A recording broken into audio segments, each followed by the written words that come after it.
Alors, bonjour tout le monde, bonjour à tous. Donc, bienvenue dans ce live avec Flora, donc notre chère investisseuse. Bonjour Bonjour à Marine. tous. Je me présente, je m'appelle Hortense, moi je travaille chez Chance. J'ai la chance aujourd'hui d'accueillir Marine qui va nous présenter son métier d'investisseuse. Pardon, je vais vous présenter Flora qui va nous présenter son métier d'investisseuse à impact. Comme vous le savez, cette semaine chez Chance, on organise une grande semaine sur les métiers qu'on appelle en coulisses pour vous présenter tous les métiers qui peuvent vous intéresser. Et aujourd'hui, nous avons Flora avec nous. Donc, n'hésitez pas à nous faire un petit coucou dans le Slack pour nous dire, dans le chat, pardon, pour nous dire d'où vous venez. Voilà, je vois qu'il y a Marine, justement, qu'il y a Eric. Vous pouvez nous dire d'où vous êtes, si vous êtes à Paris, à Londres. Vous pouvez nous faire aussi un petit coucou sur votre météo du jour, si vous êtes de bonne humeur vu que c'est vendredi. On attend un peu que tout le monde se connecte. Donc j'attends encore 1 ou 2 minutes. Et puis, ouais, merci. Météo au top de Marine. Donc le live va durer 30 minutes pour vous donner un peu de contexte. Flora va d'abord commencer par présenter un peu son parcours. Et puis l'idée, c'est surtout que ce soit le plus interactif possible. Donc vous posiez toutes les questions que vous avez en tête sur le métier d'investisseur. Donc vous allez utiliser pour ça le chat. Et j'essaierai de rebondir sur vos questions pour prendre en compte toutes les questions que vous avez sur ce métier. Donc, je pense qu'on peut démarrer et puis les autres nous rejoindront. Donc Flora, merci encore d'être là. Moi, je suis ravie de faire ce live avec toi parce qu'en plus, c'est un métier que je trouve passionnant et que j'aurais beaucoup aimé faire aussi. Donc j'ai hâte que tu nous parles des coulisses de ce métier d'investisseur. Donc peut-être que pour démarrer, tu peux commencer par ton parcours un peu classique et ensuite nous expliquer comment tu en es arrivé à ce métier. Ça marche. Bonjour Hortense, bonjour à tous. Ravie d'être là aussi. Merci beaucoup de m'avoir invitée et puis de m'avoir fait participer à ce live. Si ça peut éclairer et aider certaines personnes, j'en suis ravie. Donc oui, je m'appelle Flora, je suis directrice d'investissement dans un fonds d'investissement à impact qui s'appelle Citizen Capital. Alors peut-être effectivement, avant de parler du boulot en tant que tel, je vais peut-être rappeler un peu mon parcours, enfin vous expliquer comment j'en suis arrivée là. Alors moi, après le bac, j'ai fait ce qu'on appelle une classe préparatoire pour préparer des concours d'entrée en école de commerce. Et j'ai intégré une école qui s'appelle l'EM Lyon, qui est basée à Lyon, où j'y ai suivi un parcours assez général, en fait, avec des cours de marketing, des cours de droit. J'aimais beaucoup cette matière, donc j'avais passé aussi une licence en parallèle avec la fac à Lyon. Et puis, j'avais des cours de finance. Et puis, petit à petit, je me suis spécialisée un peu en finance d'entreprise. C'est ce qui me plaisait le plus. Mais je n'avais pas d'idée particulière, en fait, de métier. Enfin, je ne savais pas exactement ce que je voulais faire. Donc, j'avais commencé par un stage en audit. Donc, l'audit légal, hein, vraiment ce qu'on appelle la certification de compte, où j'étais chez EY. Et c'était un stage qui m'avait beaucoup plu. Assez complet, où j'avais eu de la chance aussi d'avoir des missions très sympas et puis de tomber sur des super équipes. Donc, assez contente de stage, mais j'avais aussi envie de découvrir autre chose. Et puis, en fait, c'est grâce à un cours en école que j'ai découvert un peu ce qu'était le private equity, donc ce qu'on appelle capital et investissement en français, qui est le fait d'investir au capital de sociétés qui sont non cotées en bourse et qui peut être fait à différents stades de maturité d'une boîte. Et j'ai eu envie de tester. Et du coup, j'ai fait un deuxième stage chez BPI France, dans un de leurs fonds d'investissement. Et c'est un stage qui m'a beaucoup plu. Et c'est aussi l'avantage des stages, hein, c'est on peut tester plein de métiers différents et ça, c'est quand même assez chouette. Et donc, pendant cette période de stage, malheureusement, j'avais pas eu l'occasion de vraiment voir un investissement de bout en bout, parce que c'est quand même des temps qui sont assez longs, en fait, entre le moment où on étudie un dossier et puis le moment où on investit, c'est quand même assez long. Donc, j'avais pas eu le temps de voir ça, mais en revanche, j'avais déjà senti que c'était un métier complet, où il y avait à la fois de l'humain, tu rencontrais des entrepreneurs, tu parlais de leurs projets, etc. Un côté très analytique aussi que j'aimais beaucoup. Il y avait des études de marché, donc ça m'avait beaucoup plu. Et donc, j'ai commencé à me renseigner de comment est-ce qu'on peut intégrer un fonds d'investissement. Et donc, c'est pendant ce stage qu'on m'avait dit, en fait, c'est assez rare en fait, que les fonds d'investissement embauchent des gens, des juniors qui sont sortis d'école. Et donc, il vaut mieux avoir une expérience avant. Alors, soit ils préconisaient soit une expérience dans ce qu'on appelle les banques d'affaires, donc un stage, une première expérience en M&A, donc qui est du conseil en fait dans le cadre d'opérations de fusion ou d'acquisition, ou dans des cabinets de conseil, d'audit, mais plutôt sur des parties, sur une partie un peu spécifique qui s'appelle le Transaction Service, qui est en fait de l'audit, mais appliqué dans le cadre d'opérations de rachat ou de vente d'entreprise. Et donc, c'est ce que j'ai fait. Après un petit passage aux US, parce que j'avais mon conjoint mari aujourd'hui qui était américain. Et donc, j'ai fait quelques mois où j'avais bossé sur un projet de French Tech aux US. Et puis, quand je suis rentrée en France, du coup, j'ai rejoint EY, mais du coup, dans la practice Transaction Service. Et j'y suis restée 4 ans. Je t'interromps un peu, mais donc finalement, quand tu as décidé d'aller en cabinet pour faire du Transaction Services, tu avais vraiment en tête derrière de retourner dans un fonds d'investissement. C'était vraiment ce que tu voulais faire après. Tu savais. Ouais, enfin, oui, disons que j'avais en tête que ce stage m'avait plu et que potentiellement c'était une issue, Ouais. mais je me laissais aussi l'opportunité de voir ce que ça donnait le TS. Enfin, tu vois, voilà, c'était une idée, mais effectivement, je ne savais pas à quel horizon ni exactement comment. Donc j'étais un peu partie là-dedans parce qu'on me l'avait conseillé. J'avais bien aimé ma première expérience chez EY. Je me suis dit, bon, bah, je vais essayer l'ETS et puis si ça me mène à autre chose, on verra.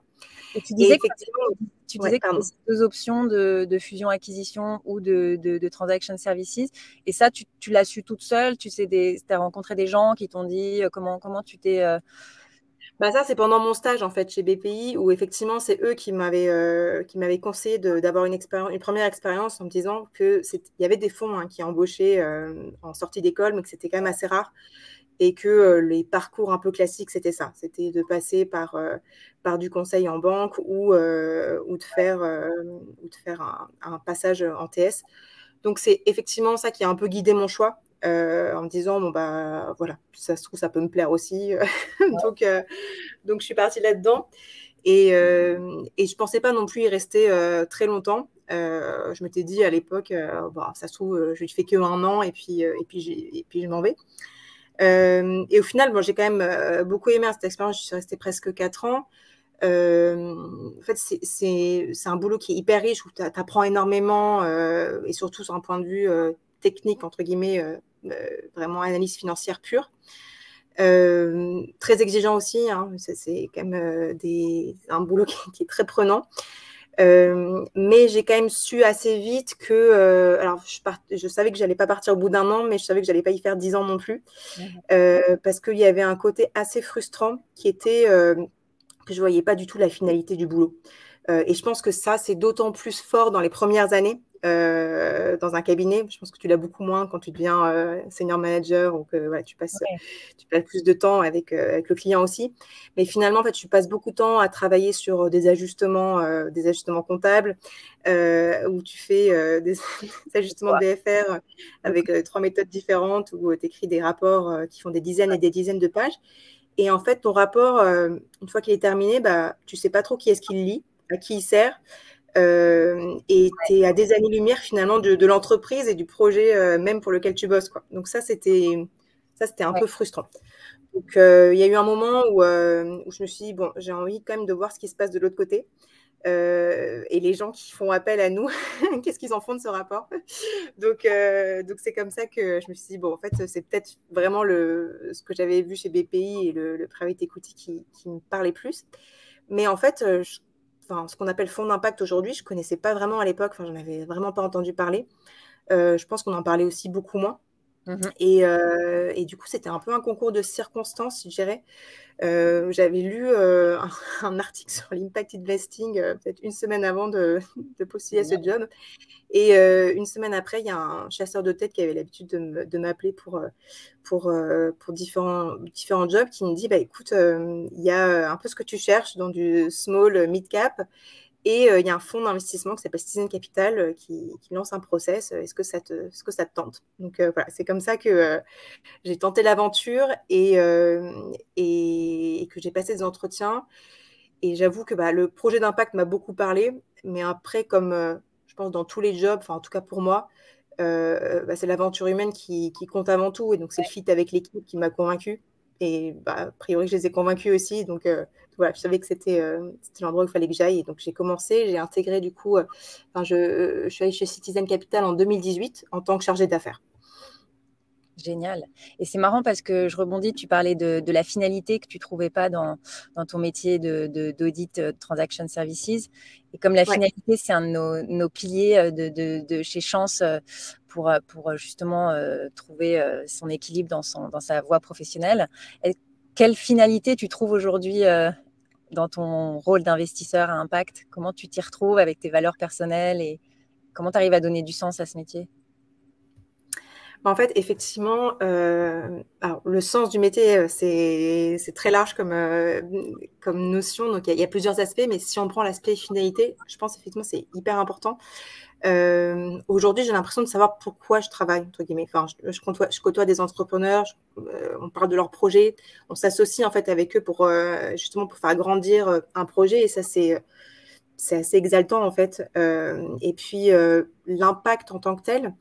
Alors, je pourrais y revenir un peu plus en détail, peut-être sur comment est-ce qu'on analyse un projet à impact, si ça intéresse certains. Mais c'est vrai que l'impact en tant que tel, c'est aussi un projet d'entreprise qui rassemble, et même au sein, tu vois, de l'équipe de Citizen, je suis assez persuadée, enfin, j'en suis sûre même que, en fait, on est tous motivés par une ambition commune qui est effectivement d'utiliser la finance, mais pour un objectif qui est bien au-delà de l'investissement en tant que tel, et qui est, je dirais, presque une mission d'intérêt général, où on investit dans des entreprises qui ont pour but de répondre à des enjeux sociaux ou environnementaux majeurs dans notre société.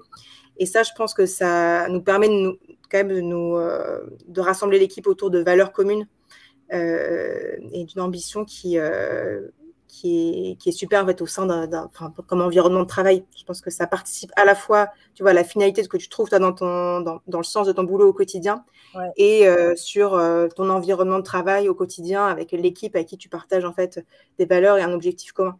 Et alors, bon, j'ai pas forcément la comparaison, mais je pense que le fait d'avoir cette stratégie d'impact est un élément assez fort en fait dans ce ressenti. Alors, on a une question un peu toute basique, un peu plus terre à terre, mais peut-être importante quand même, c'est que tu nous rappelles exactement en quoi consiste à être investisseur. Ouais. Et voilà, expliquer. Et il y a quelqu'un qui dit, est-ce que tu as des exemples concrets de domaines d'investissement aussi? Ouais.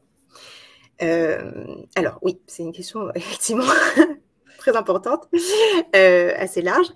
Alors peut-être pour vous expliquer, donc moi mon métier, il est vraiment multiple. C'est à la fois en fait de trouver des opportunités d'investissement, de faire du sourcing de projets, de savoir dans quelles entreprises on va investir. Et donc là, dans ce cadre-là, on rencontre beaucoup de dirigeants, d'entrepreneurs qui nous expliquent leurs projets, pourquoi ils ont besoin de lever des fonds, etc. Ensuite, il y a toute une phase d'analyse, et donc finalement qui là se rapproche beaucoup de ce qu'on peut faire en audit, de due diligence à proprement parler. Et donc ça, c'est de l'analyse à la fois financière, en fait, de données historiques sur le projet en question, mais aussi d'analyse du business plan. Et donc ça implique de comprendre vraiment le modèle économique de la boîte, savoir comment est construit le modèle de revenu, tout simplement, et pouvoir challenger les hypothèses dans un business plan. Ça prend du temps. Et puis ensuite, il y a toute une partie que j'avais pas forcément anticipée avant, qui est assez importante, qui est tout ce qui est légal, juridique, où en fait, il y a beaucoup de choses qu'on fait, notamment dans tout ce qui est négociation de documentation juridique. En fait, au moment où on décide d'investir, on négocie avec l'entreprise un pacte d'actionnaires, parce qu'on va s'associer ensemble.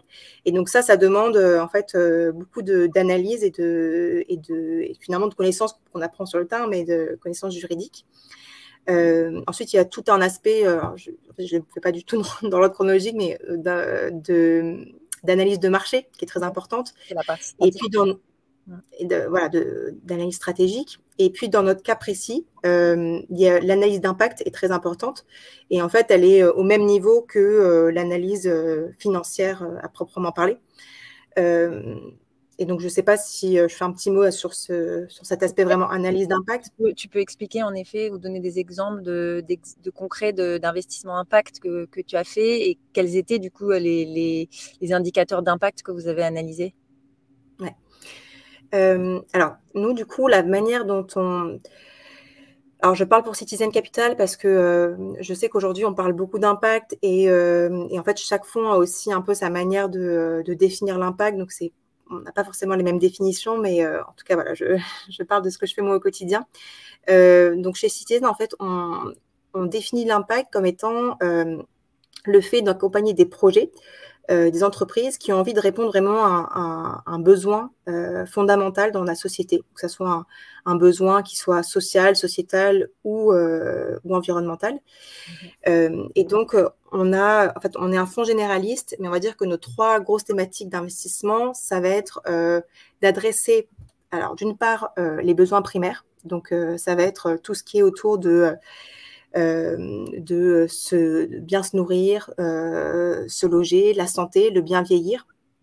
Ça peut être aussi accéder à un revenu décent, par exemple. Donc ça, c'est un peu ce qu'on appelle les besoins primaires.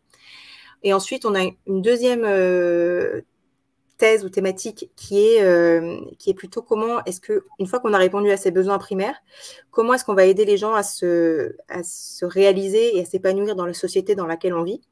Et donc là, c'est des thématiques autour de tout ce qui est formation professionnelle, par exemple, de citoyenneté. Comment est-ce qu'on aide les citoyens à s'impliquer dans la société dans laquelle on vit. Donc, formation, donc, pardon, on est investisseur chez Chance. On a, dans la citoyenneté, voilà, on est investisseur dans des sociétés comme Make.org, qui fait de la sollicitation sur des sujets de société, de citoyens. On est aussi investisseur chez Ulule, qui permet aux gens de s'investir dans des projets à impact. Donc ça, c'est un peu le deuxième axe. Et le troisième axe, il est beaucoup plus environnemental. Et là, c'est tous les sujets en fait autour de la transition énergétique, de l'économie circulaire. Voilà, on a fait des investissements chez DeepKey, par exemple, ou chez Certidil, qui fait du reconditionnement de téléphone. Donc voilà, donc c'est assez large, mais le dénominateur commun, c'est vraiment de répondre à un enjeu qu'on estime fondamental aujourd'hui dans notre société. Génial. Je t'interromps parce qu'il y a une question sur la formation qui est ressortie déjà 2 fois. Donc, je me dis peut-être qu'il y a des gens qui posent la question sur est-ce qu'on a forcément besoin d'avoir fait des études finance pour rejoindre un fonds et quelles sont les formations sinon pour y accéder à ce type de métier d'investisseur. Alors, on va dire que c'est la voie la plus classique, donc je dirais la plus répandue, effectivement. Voilà, la finance fait partie quand même très fortement de notre quotidien. Après, il y a beaucoup de gens, et nous, dans notre équipe, hein, c'est aussi le cas, qui n'ont pas fait d'études en école de commerce, mais qui sortent d'écoles d'ingénieurs. Donc, il y a beaucoup de personnes aussi qui ont fait des études plus scientifiques et qui, finalement, se dirigent vers ces métiers-là. Et en fait, donc ce que je vous disais au début, où moi, on m'avait plutôt conseillé, effectivement, d'avoir une première expérience, c'est pas toujours avéré. Et nous, notamment, il y a des gens qui ont intégré le fonds en sortie d'école, en fait, donc qui n'ont pas forcément eu une expérience avant. Enfin, je veux dire, autre que des stages. Donc ça peut arriver. Voilà, c'est quand même plutôt rare, mais ça peut arriver. Et après, il y a une autre voie, je pense, qui est plus la voie entrepreneuriale. En fait, si on a eu un projet entrepreneurial, je dirais assez avancé, où en fait, on a été confronté à tous les sujets de stratégie, etc. Et je pense notamment pour des fonds early stage. Donc, j'ai pas vraiment défini les différents fonds, mais les différentes stratégies, mais donc, ce qu'on appelle plutôt du venture capital. Donc, pour l'investissement dans des sociétés qui sont très jeunes. En fait, le parcours d'entrepreneur peut être aussi, ou alors bras droit d'un entrepreneur, etc., peut être, je pense, très valorisé dans certains fonds. Ouais. Donc, je pense que ça peut être une voie possible. Il y a une autre question hyper intéressante et je pense d'ailleurs on pourrait passer des heures à y répondre, mais c'est la question de Thierry qui pose la question de la rentabilité quand on est investisseur à impact, à savoir est-ce que vous regardez évidemment les indicateurs plus d'entreprises classiques ou comment vous faites pour analyser la rentabilité d'une entreprise quand c'est un projet d'association à impact, etc. Donc ça c'est... Ok. Donc là, il y a plusieurs questions en une. Alors, En fait, nous, ce qui fait, je pense, la spécificité aussi de Citizen Capital, et ce n'est pas le cas de tous les fonds, notamment des fonds en France, hein, qui ont des stratégies qui sont différentes. Nous, on met vraiment l'impact au même niveau que l'aspect financier. Et donc, en fait, ce n'est pas parce qu'on est un fonds à impact qu'on va demander un rendement financier qui soit moindre par rapport à une société qui ne fasse pas d'impact ou par rapport à un fonds, on va dire, d'investissement généraliste. Donc, en fait, nous, nos exigences de rendement sont les mêmes. Donc, voilà, on est sur des objectifs de TRI autour de 20%. Et donc, enfin 20-25%. Et donc, nous, notre analyse, elle se fait vraiment de la même manière sur le point de vue financier qu'un fonds classique.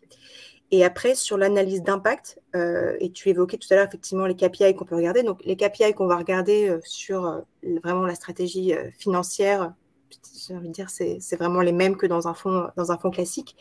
En revanche, sur l'impact, en fait, nous, on regarde on a une grille d'analyse qui nous est propre, hein, mais qui est quand même maintenant assez répandue, sur laquelle on a 6 critères. Qui sont en fait des critères que nous on regarde d'un point de vue impact, mais qui sont aussi en fait des critères purement stratégiques ou business, en fait, que d'autres investisseurs peuvent regarder, mais peut-être avec un angle différent. Donc la première, c'est la vision des dirigeants, en fait, savoir s'ils veulent vraiment adresser un besoin fondamental et si c'est au cœur de la stratégie de la boîte.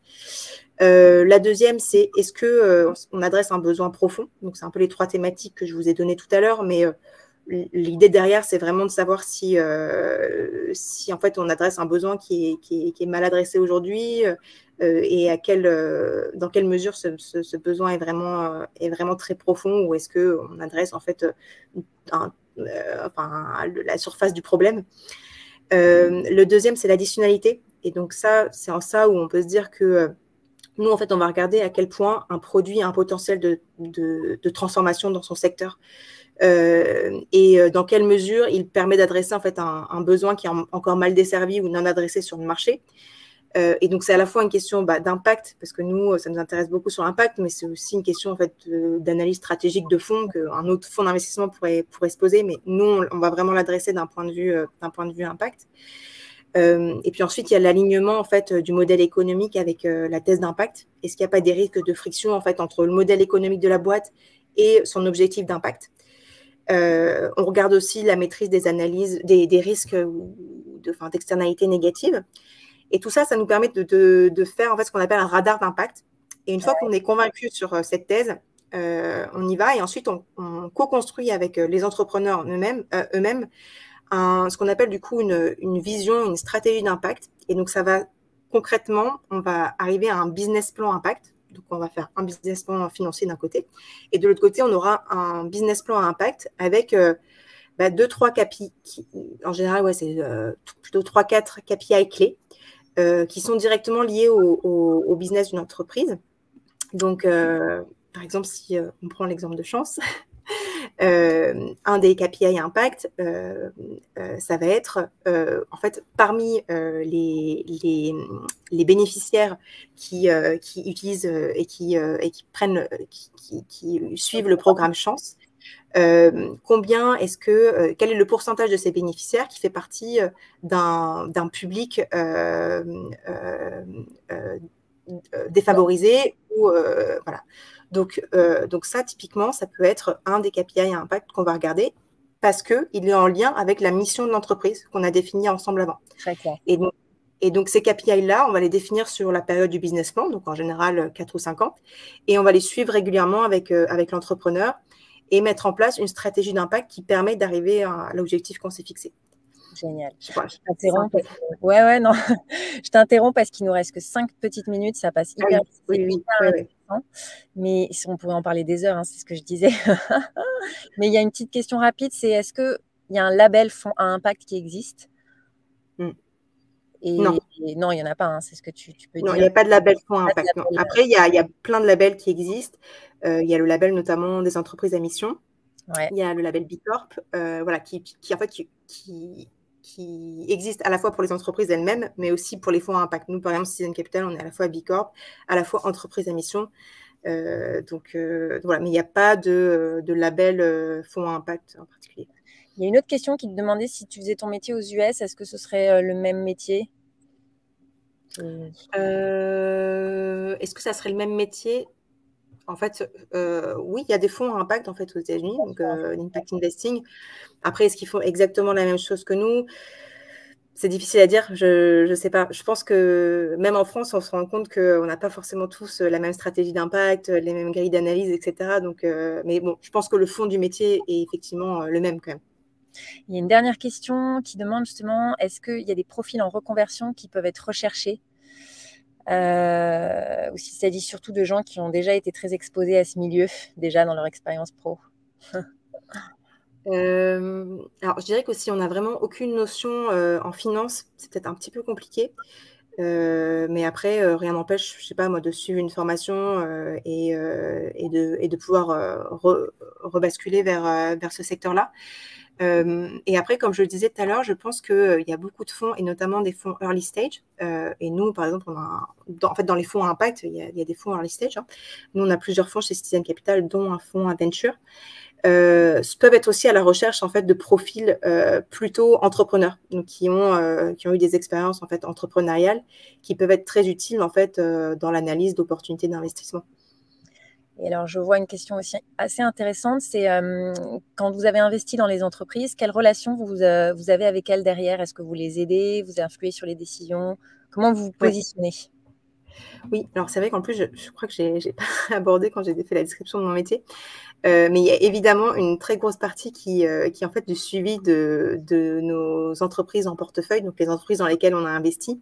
Ouais. Et effectivement, c'est de l'accompagnement ensuite qui soit à la fois voilà, qui est passionnante, où en fait, une fois qu'on a investi, on co-construit le projet. Donc c'est faire du suivi à la fois financier, du suivi stratégique.